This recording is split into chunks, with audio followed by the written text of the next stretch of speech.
Shalom, perkenalkan nama saya Pendeta Jan Wisnu, lahir di Purwokerto 6767, besar di Purwokerto sampai SMA tahun 86, kemudian hijrah ke Jakarta karena harus kerja, tidak punya orang tua, jadi ke Jakarta untuk niatnya kerja. Karena kerja nyambi kuliah, jadi yang berhasil ya kerjanya ya, kuliahnya ya cukuplah, yang penting udah kuliah. Semester 1, 2, 3, selesai. Tapi kemarin saya kuliah lagi, kuliah teologi dan tinggal skripsi. Jadi kita nggak mau kalah juga sama yang muda-muda ya. Semoga tahun depan usia 57 dapat gelarnya. Saya bergereja dulu waktu di Purwokerto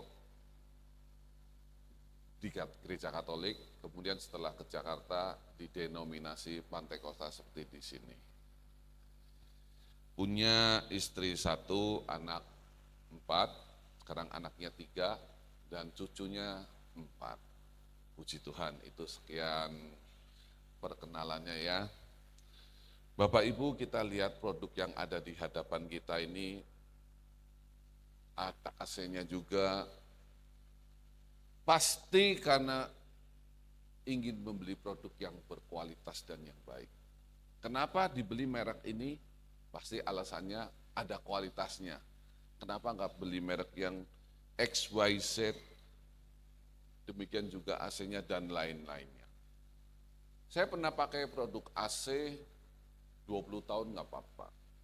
Pernah beli lampu, produk yang bagus, nggak apa-apa juga setelah puluhan tahun. Kita puas. Tetapi belakangan ini beredar di pasaran produk-produk yang murah, yang penting bisa dipakai. Akhirnya cepat rusak. Dulu ada satu produk motor, sekitar tahun 2000-an, mocin istilahnya ya, ada mereknya macam-macam, ada burung bangau, ada kancil, ada apa itu. Nggak ada sekarang. Kenapa bisa nggak ada? Karena kualitasnya nggak bagus. Karena pada waktu itu sekedar ingin menghantam produk motor yang ada di Indonesia. Waktu itu ada Yamaha, Honda, Suzuki, Kawasaki, dan lain sebagainya. Akhirnya ada produk dari negara China, orang import beli-beli yang penting murah, setengah harga, tetapi dipakainya naik motor itu lebih hebat daripada pesawat terbang. Kalau pesawat terbang bunyi kencangnya ada di udara, naik motor itu bunyi kencangnya di motor, di jalanan, jadi berisik sekali. Kawan saya beli dan nyesel. Uang hanya satu-satunya waktu sekitar 5-6 juta, hanya dipakai 6 bulan, sudah rusak. Tema khotbah pada hari ini adalah continuous improvement. Kaizen, bahasa Jepangnya. Mungkin yang pernah dengar dengan perusahaan Jepang, bekerja sama dengan perusahaan Jepang, pernah dengar yang namanya Kaizen. Kaizen itu adalah perbaikan terus menerus. Kalau yang mengerti bahasa Mandarin, sebenarnya ini nggak beda-beda jauh juga. Hurufnya pun sama. Kai atau Kaipian itu berubah, San itu baik. Jadi berubah untuk baik. Kaisan. Kaizen bahasa Jepangnya, bahasa Mandarinnya Kaisan. Ada pepatah orang Cina yang disebut kalau kita disebut baik adalah San Jie Ren I. Kalau kita dianggapnya, oh ini orang yang baik. Nah, sannya itu adalah baik. Kita lihat dulu di dalam Matius 5 ayat 48. Kalau belum buka ayat kayaknya belum sah ya. Matius 5 ayat 48. Nanti dilanjut dengan 1 Petrus 1 ayat yang ke-16. Karena itu haruslah kamu sempurna. Sama seperti Bapamu yang di surga adalah sempurna. Orang-orang yang tidak mengenal Tuhan, mereka memproduksi barang bisa begitu baik, sangat berkualitas, hingga dipercaya, hingga diandalkan. Kalau kita punya uang yang cukup, kita membeli barang adalah barang yang berkualitas yang baik. Kalau uangnya cukup, tetapi kalau uangnya nggak cukup ya seadanya aja, maklum lah. Barang yang berkualitas baik itu kita bisa pakai bertahun-tahun, bahkan puluhan tahun. Karena apa? Saya juga menjual produk dari negara Jepang. Produk ini sangat berkualitas, sehingga secara penjualan, kadang kita itu kapan rusaknya ini, saya tanya ke customer, belum beli lagi Pak, aduh barang kamu produknya berkualitas bagus, 5 tahun belum apa-apa. Bahkan kita sering menemukan di pabrik-pabrik, customer kita itu 30 tahun, 40 tahun, spare part yang diproduksi udah 40 tahun masih dipakai. Bapak Ibu mungkin tahu ada namanya mesin press ya, mesin pon. Mesin pon kerangkanya itu pasti awet, tetapi komponen-komponen dalamnya biasanya nggak awet. Nah, di mesin-mesin pon yang dari tahun 80-an, tahun 70-an, spare part yang kami jual itu masih dipakai. Jadi kalau kita bisa cerita ke prinsipal kami di Jepang, mereka kaget. Hah, spare part ini masih dipakai, masih berjalan, masih dipakai. Heran. Padahal kalau di negara yang maju, spare part itu ada usianya. Sebelum rusak, dia harus diganti. Misalkan barang ini nilai ekonomisnya 5 tahun. Sebelum sampai 5 tahun harus diganti. Tapi kalau di Indonesia, selama masih bisa dipakai, kalau sudah mogok, baru kita ganti. Ya kan? Nah, beda prinsip, beda cara kerja. Kenapa mereka mau ganti? Karena kalau pada waktu mesin produksi itu dipakai, tiba-tiba mesin stop, ruginya sangat besar. Mesin harus berhenti. Menyalakan mesin itu butuh waktu. Menyalakan AC mati hidup aja, tarikan listriknya besar, ya kan? Apalagi mesin-mesin yang besar. Jalur produksi jadi berhenti. Harusnya bisa dikirim hari ini, terpaksa semua truk nganggur, semua bagian gusi, bagian pengepakan berhenti karena mesin rusak. Maaf, itu biasa seperti di Indonesia begitu. Tunggu mesinnya rusak, baru ganti spare part. Tetapi kalau di negara yang maju, semua itu ada waktunya, ada umurnya. Sebelum komponen itu rusak, kita harus ganti dulu. Sebelum AC-nya rusak, kita servis dulu. Mungkin ada yang sebulan, ada 2 bulan, ada 3 bulan. Kalau dia belum nggak dingin, itu baru di servis. Itu kadang prinsip yang keliru. Masih dingin kok, udah nggak usah servis. Nah, cara pandang itu yang berubah. Kita sering merasakan bahwa ayat ini itu ayat nggak mungkin punya, ayat impossible. Nggak ada manusia sempurna, yang ada hanya di Alkitab. Saya dulu juga berprinsip gitu. Kita selalu bilang begitu. Kalau begitu kita salah, namanya juga manusia. Apalagi kalau kita sudah jadi pendeta, namanya juga pendeta juga masih manusia. Penuh dengan darah dan dosa, penuh dengan nafsu dan kesalahan. Kalau semua orang berprinsip seperti itu, kita akan sempurna. Adakah di sini yang nggak punya handphone? Coba angkat tangan. Yang tidak punya handphone siapa? Ya nggak banyak lah, lebih banyak yang punya. Jadi kalau saya cerita handphone sekarang ngecas sudah nggak perlu pakai kabel.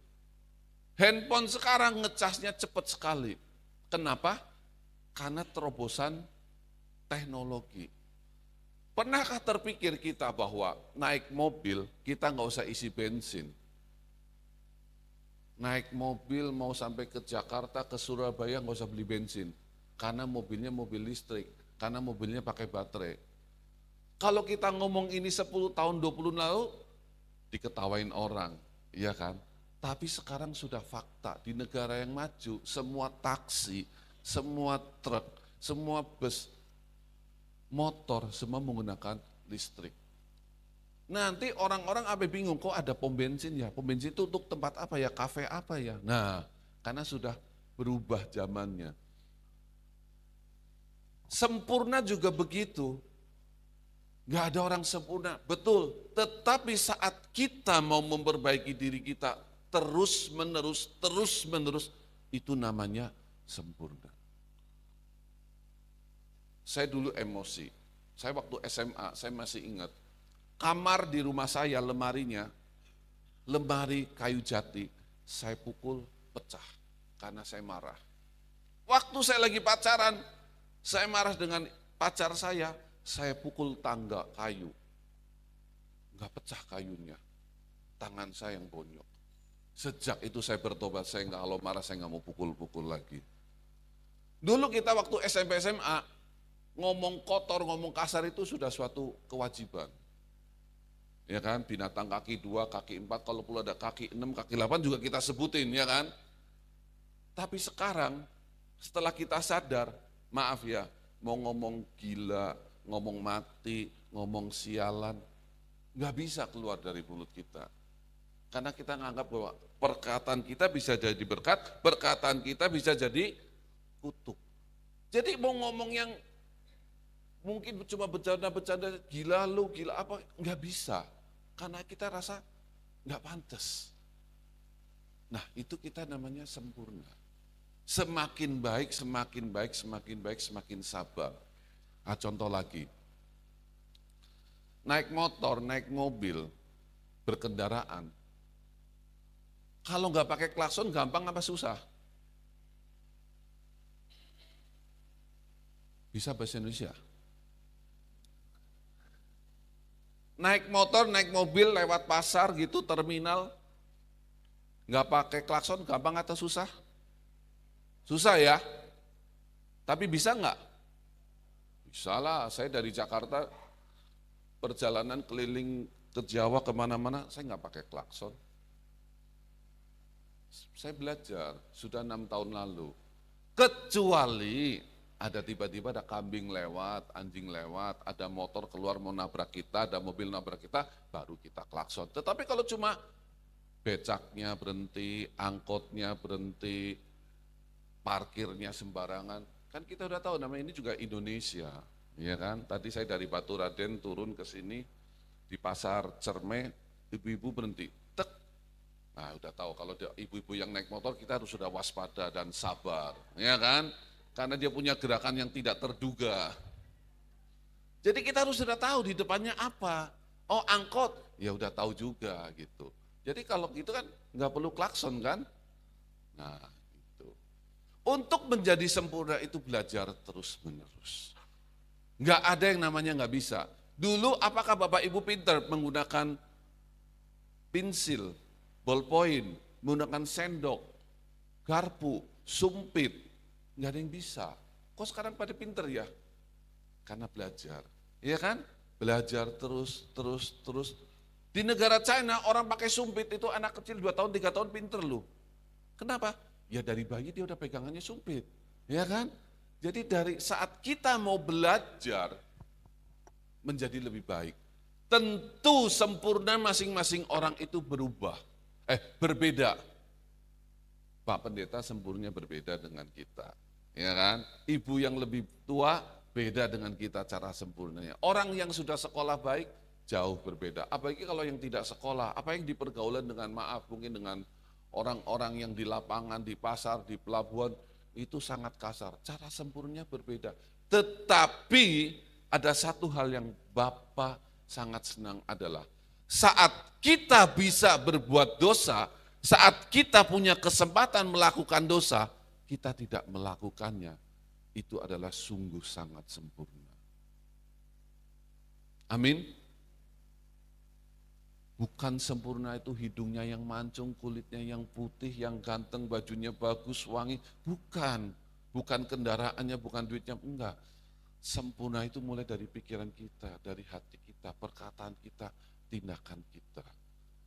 Di dalam Roma 12 ayat 2, kita baca Roma 12 ayat 2 itu tentang Paulus menulis kepada jemaat di Roma tentang pembaruan budi.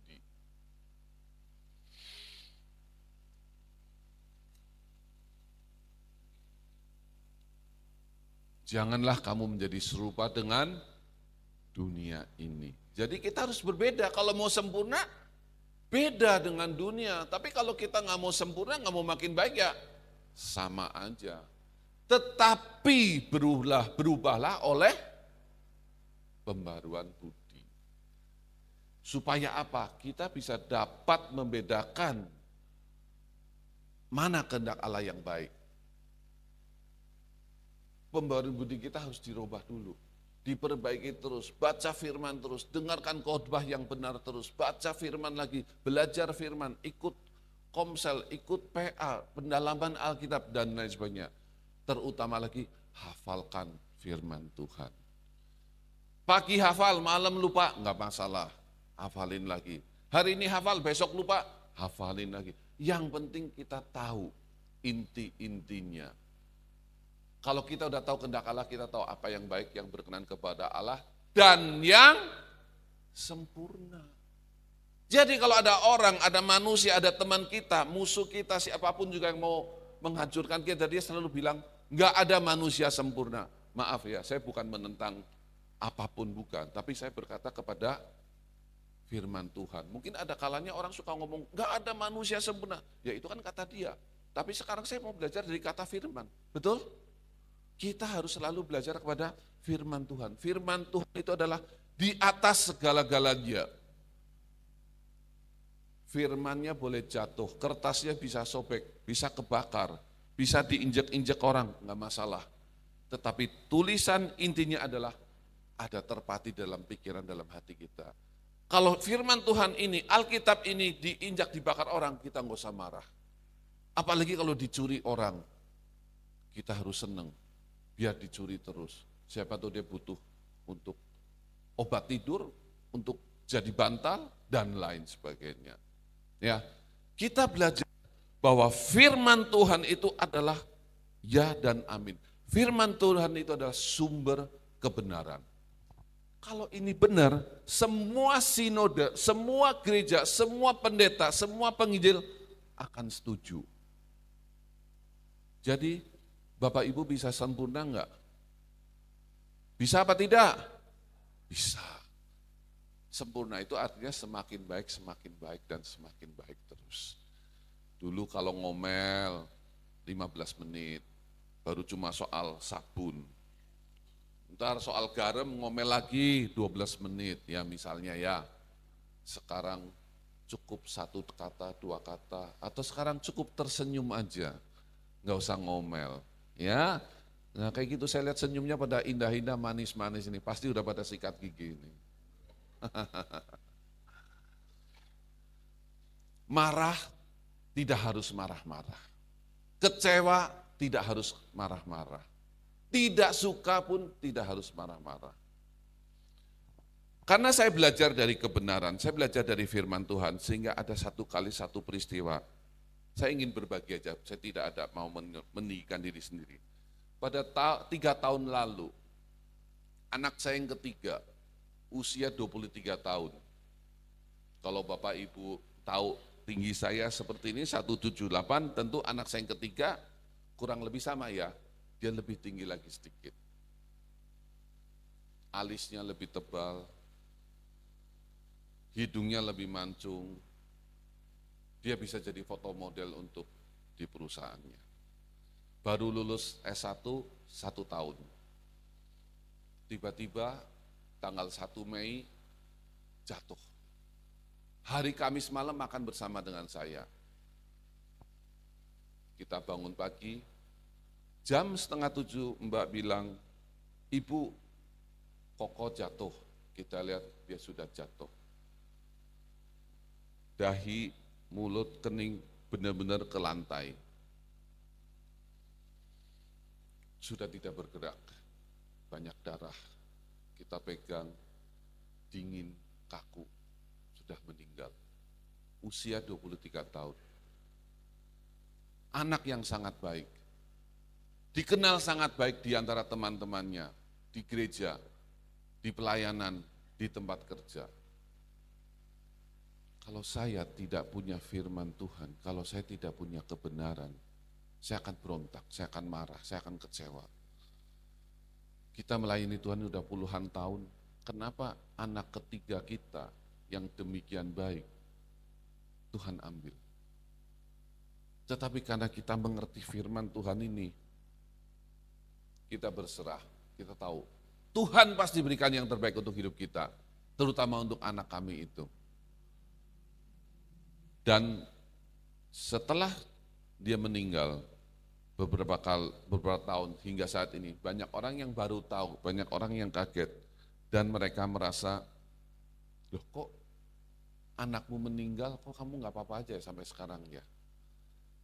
Jadi Bapak Ibu, hal-hal yang tidak baik, hal-hal yang susah yang kita alami, terkadang bukan ditujukan untuk diri kita pribadi, tapi supaya kita bisa menjadi saksi bagi orang, supaya kita bisa menjadi konseling bagi orang lain, supaya kita bisa menguatkan banyak orang lain. Buat diri kita sudah selesai urusannya, karena anak itu sudah selesai bertugas. Kalau dia bisa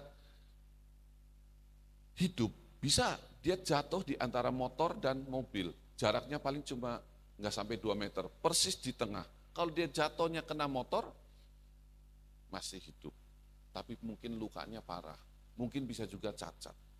Mungkin dia sembuh, mungkin dia bisa dikerjain orang lain, karena anaknya sangat baik. Orang yang baik biasa dikerjain orang lain kan, dibohongin, ditipu, ya kan?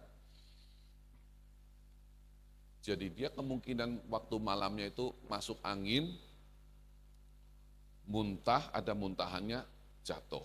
Kalau dia ngomong ke orang tuanya, ke kami, pasti kita kerokin.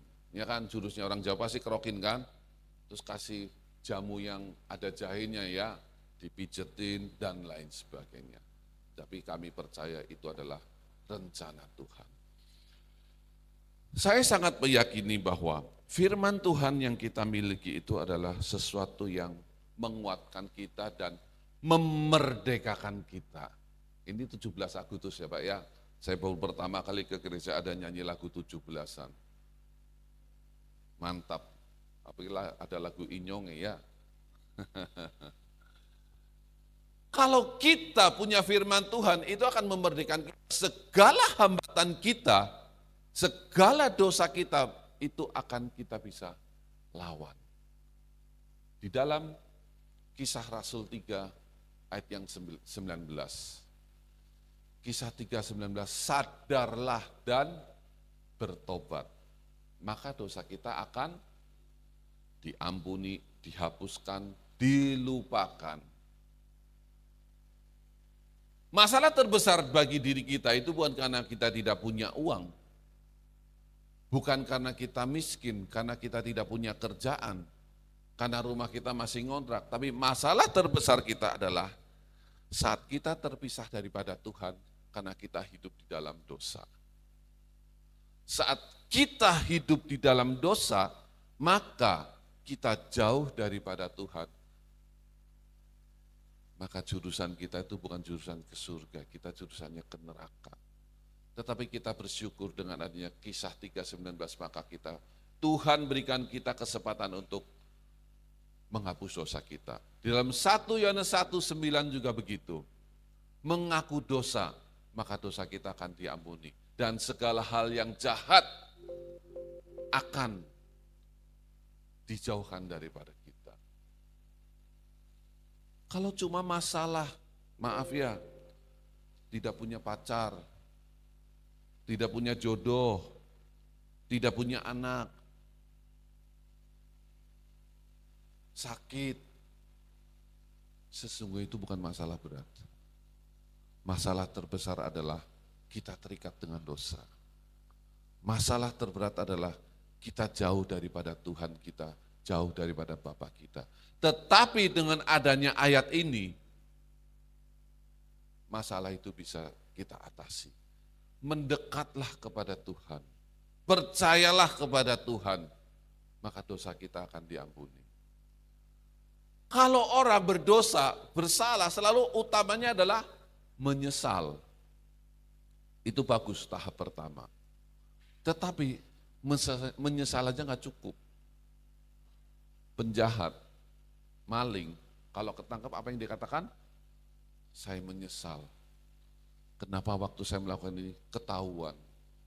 Kenapa saya ketangkep, saya menyesal. Jadi dia menyesalnya karena ketangkep, karena ketahuan. Tetapi kalau kita bertobat, itulah cara kita, pola pikir yang kita rubah di dalam Roma 12 ayat 2 tadi. Pikiran kita perbarui.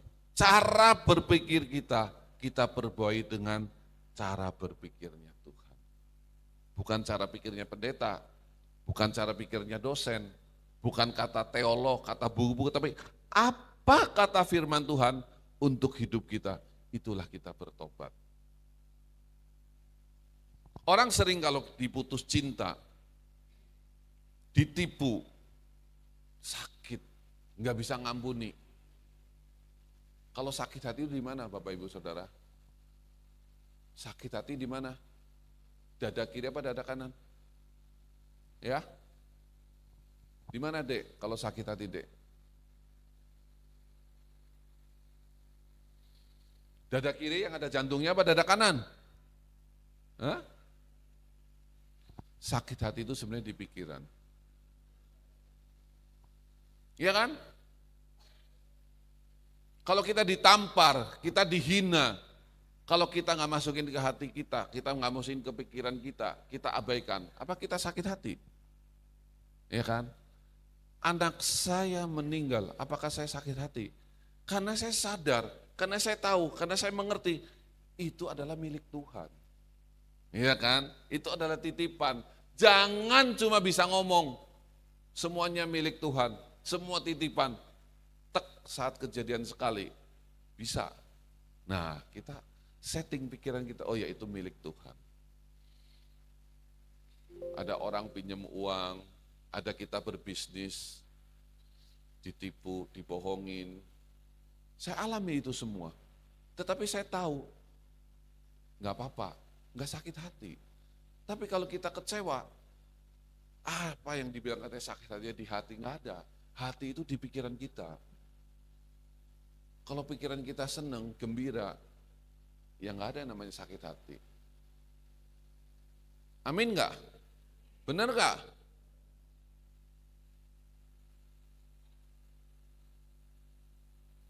Contoh paling gampang,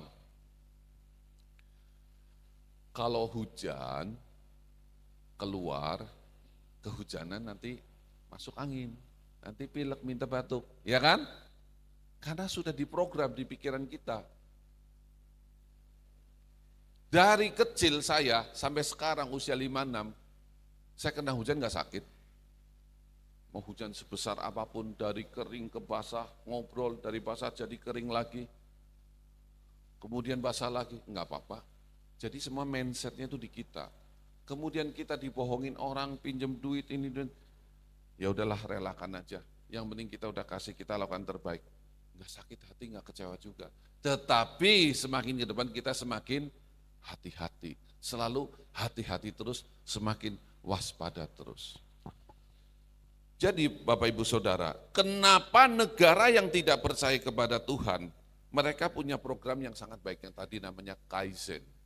Continuously improvement. Perbaikan yang terus menerus. Karena mereka orang-orang yang gigih. Mereka adalah orang-orang ulet. Mereka mau mencari produk, membuat produk yang semakin baik dan semakin baik. Kalau dari segi bisnis itu bisa dilakukan, kenapa kita secara orang Kristen, sebagai orang rohani, kita tidak bisa melakukannya? Seharusnya bisa. Seharusnya orang mengenal kita saat ini, dia akan kagum. Karena kita sudah berbeda dengan tahun lalu. Kita berbeda dengan 10 tahun lalu. Dulu kita sangat emosi, dulu kita dendam, dulu kita penuh dengan kebencian, tidak bisa mengampuni, tidak bisa memaafkan. Tapi sekarang kita menjadi orang yang penuh dengan kasih. Bagaimana cara mereka bisa punya produk yang bagus? Mobil angkutan umum, itu setiap 6 bulan, itu diterak, dikir, ya kan? Ke balai uji kir, supaya diperiksa remnya, supaya diperiksa lampu-lampunya. Hidup kita juga begitu, kalau kita mau sehat ada yang namanya medical check up. Bagaimana kita bisa membuat diri kita sehat tidak sehat? Ada periksa darah, gula darah, kolesterol, asam urat, dan lain sebagainya. Sama bagaimana makannya. Nah, untuk memproduk barang yang bagus itu perlu ada namanya standar. Di Indonesia ada namanya standar SNI. Jadi kalau ada produk apapun, baik import atau lokal, belum ada standarnya, standar nasional Indonesia, maka tidak bisa dikatakan bahwa produk ini bagus. Karena bisa juga baru dipakai rusak. Ternyata beda ukurannya, ternyata beda beratnya, maka harus ada standarisasi. Dengan satu standarisasi yang bagus, maka negara-negara yang mempunyai produk bagus itu barang-barangnya sangat berkualitas. Semua sangat standar. Bapak Ibu pernah ingat satu kecelakaan pesawat Korea dari Amerika mau ke Korea, dari Amerika mau ke Korea lewat Rusia. Pada waktu sedang perang dingin, masa perang, karena salah baca, karena salah setting 1 derajat, pesawat Korea berisi ratusan orang ditembak jatuh oleh Soviet pada masa itu, namanya masih Soviet, belum Rusia. Jadi kesalahan kecil akan berdampak sangat besar. Untuk kita mau memproduksi hal yang bagus dalam hidup kita, kesalahan kecil itu kita sudah disediakan oleh Tuhan kita. Koreksi, setting, setiap hari kita berdoa, saatnya kita berdoa untuk segala dosa kita. Kan ada kata bilang dosa yang tidak diampuni karena kita menghujat Roh Kudus kan. Salah satunya adalah karena kita sombong, karena kita tidak mau mengakui dosa-dosa yang kita lakukan. Menghujat bukan dalam arti kata kita teriak-teriak menghujat, tapi kita tahu kita bersalah, kita tahu bahwa diri kita berdosa, kita tahu bahwa kita harus diperbaiki, tetapi kita tidak mau mengaku dosa. Tetapi kita tidak mau bertobat. Bertobat itu adalah merubah cara berpikir kita, merubah cara gaya hidup kita. Dulu kita ada di kumpulan sini dengan teman-teman kita, sekarang kalau dari sini menuju ke Semarang itu jauh, tetapi kalau kita mau melangkah walaupun 1 langkah, walaupun 1 jam, 1 hari, kita akan sampai kepada ke Semarang.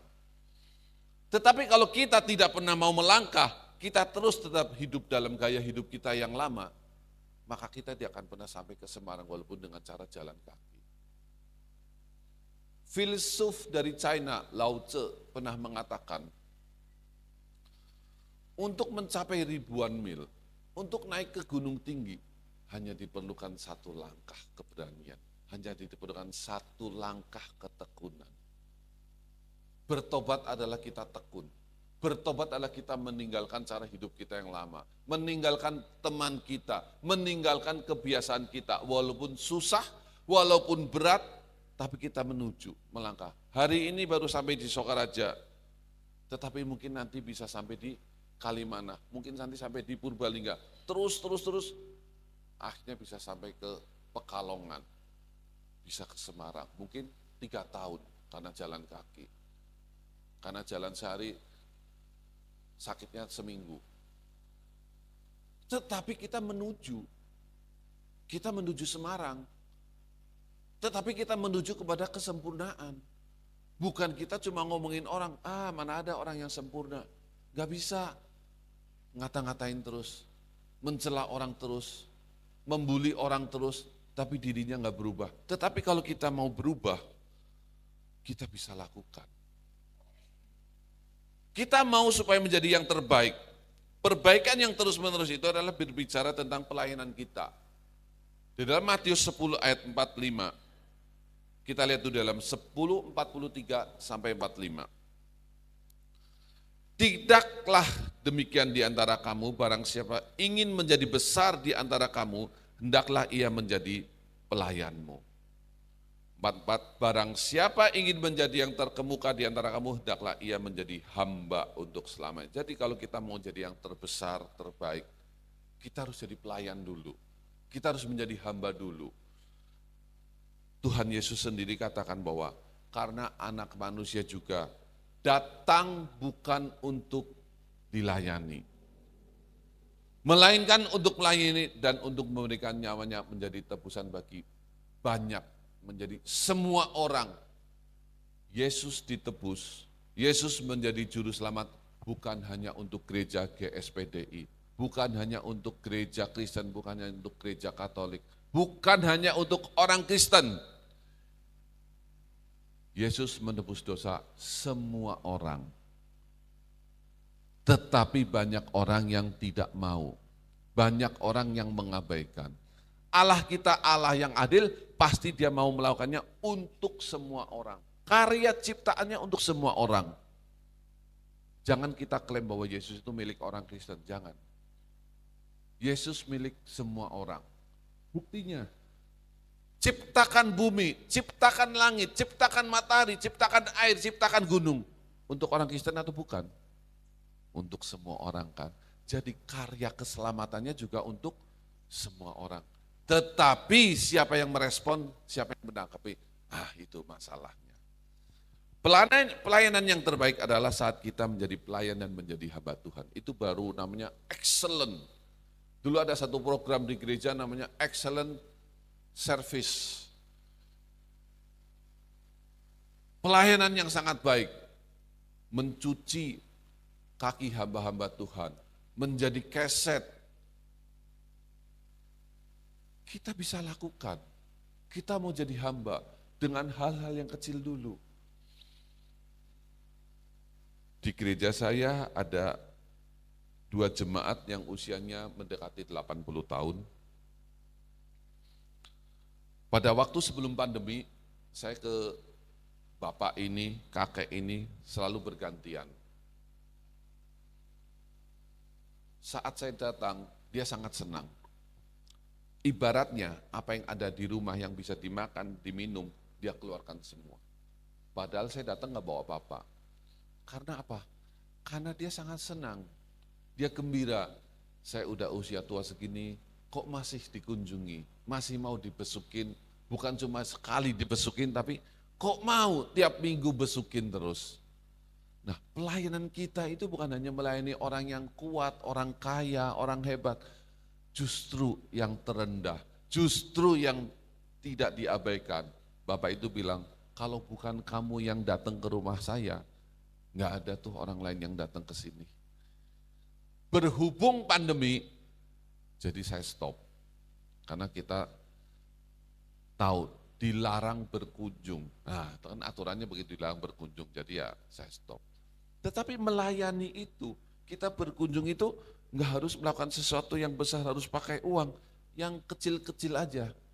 Ya kan, untuk mau naik gunung perlu 1 langkah kan.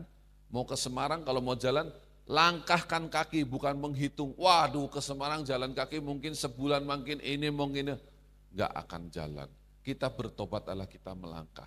Kita mengakui dosa kita tinggalkan. Kita minta ampun. Segala kesalahan kita akan beres. Penghalang kita itu adalah dosa. Iblis mau selalu kita ada di dalam dosa. Iblis mau supaya kita selalu menemani dengan segala dosanya. Tetapi kita firman Tuhan, kita punya kebenaran. Oleh karena kebenaran, hidup kita dimerdekakan.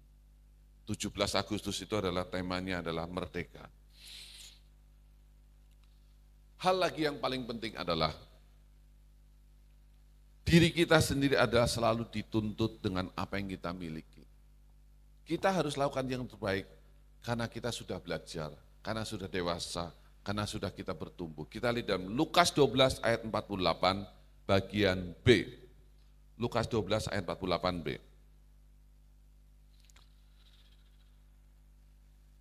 Setiap orang yang kepadanya banyak diberi, daripadanya akan banyak dituntut. Dan kepada siapa yang banyak dipercayakan daripadanya akan lebih banyak lagi dituntut. Orang yang mengerti firman Tuhan, wajib melakukan firman Tuhan. Orang yang tidak bisa baca tulis, tidak baca firman Tuhan, tidak wajib melakukan firman Tuhan, karena dia tidak mengerti.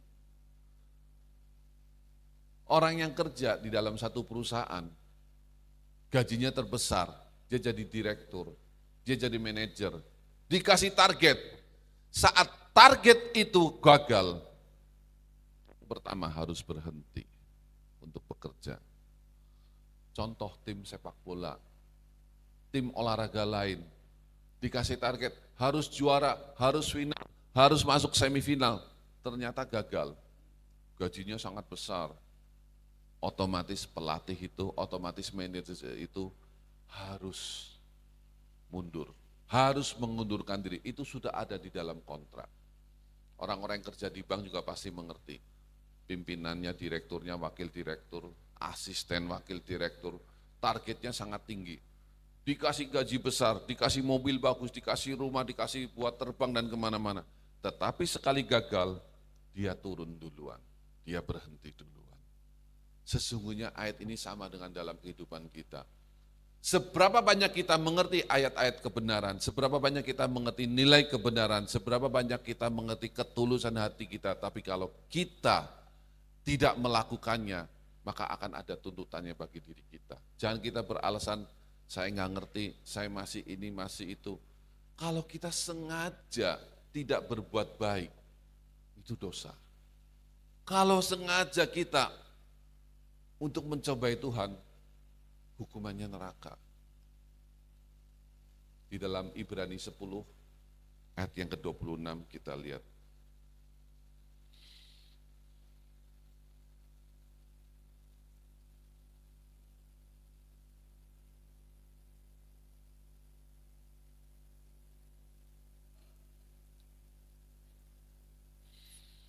Sebab jika kita sengaja berbuat dosa, sesudah memperoleh pengetahuan tentang kebenaran, maka tidak ada lagi korban untuk menghapus dosa itu. Kalau kita sengaja berbuat dosa, padahal kita ngerti itu berdosa, padahal kita sudah tidak boleh untuk berdosa, maka kita lihat ayat yang 27. Tetapi yang ada ialah kematian yang mengerikan akan